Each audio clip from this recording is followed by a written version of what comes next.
A real number 52, the Wicked Sisters. Stats are So, you wanna play short with range magic? and a slow speed. Probably you've noticed that right now I didn't list the damage stats. That's because Wicked Sisters has two modes, poison mode and stun mode. Each have their own damage stats. Poison mode always deals 77 true damage, including the poison itself. The stun has 85 to 200 damage. Off plus has a chance to stun enemies for 2 seconds.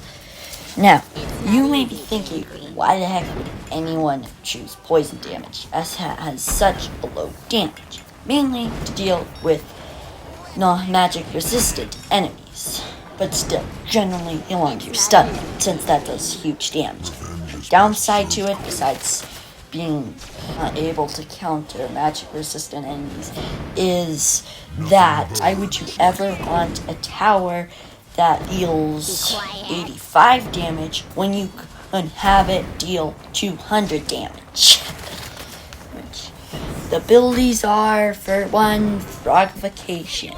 Turns an enemy into a frog for 6 seconds on an 18-second cooldown. For some reason, once you turn an enemy into a frog, it can turn back into a frog, which is weird. But luckily you can tap the frogs to death and they will give gold. But still, not the best ability. It is cheap, but still, none of the abilities are good. But this of the Wicked Sister are good, but this is the best one. Next ability is Hex Totem. Silences all enemies around it for 8 seconds on a 15-second cooldown. This, just buy it if you have extra gold. Next ability is Nimbus 4000. Gives them a huge range to move them around, and it's very cheap. But still, think about upgrading the Wicked Sisters' abilities last out of all the tower abilities. Anyway, overall, the Wicked Sisters are pretty good, but they're definitely way out of Tower's team. And you may notice that I'm doing very badly in this level. It's because, for some reason, I thought it'd be a good idea to show this tower in the stage, which really needs artillery. And not even Ice Cult. Ice Cult can do enough area damage to defeat the Horde. So, this level has nothing to do with my placement of the Wicked Sisters, just to note.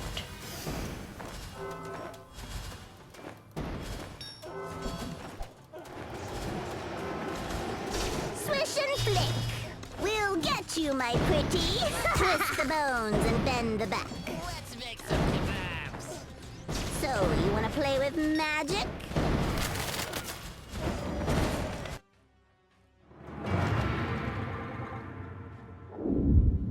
Number 52, the Arborean Emissary. The stats are 18 to 34 damage, an average speed, and extreme range.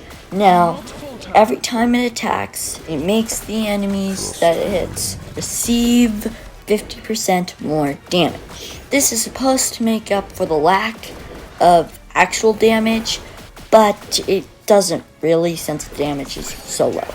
The abilities are 1 Nature's Gift.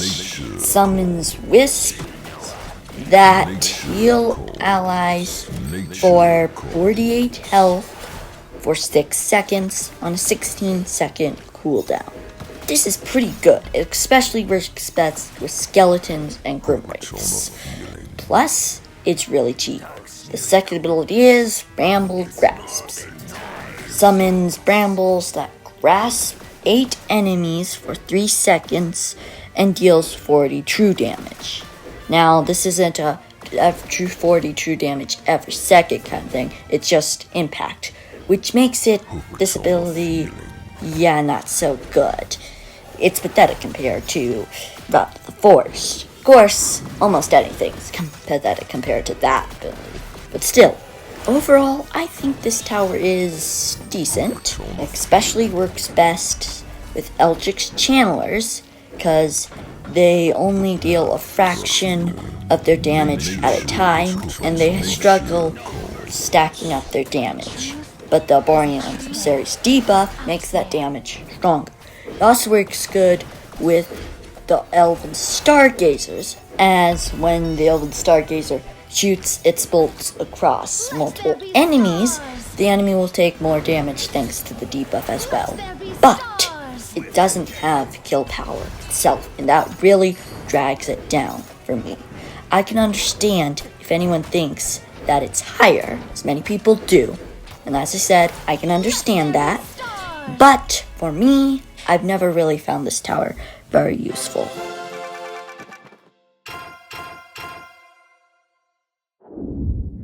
Number 51, the Battle Brewmasters.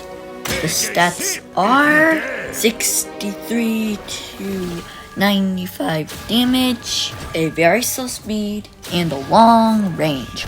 Also, every attack that Battle Brewmasters lands on an enemy will reduce their attack damage by 50%.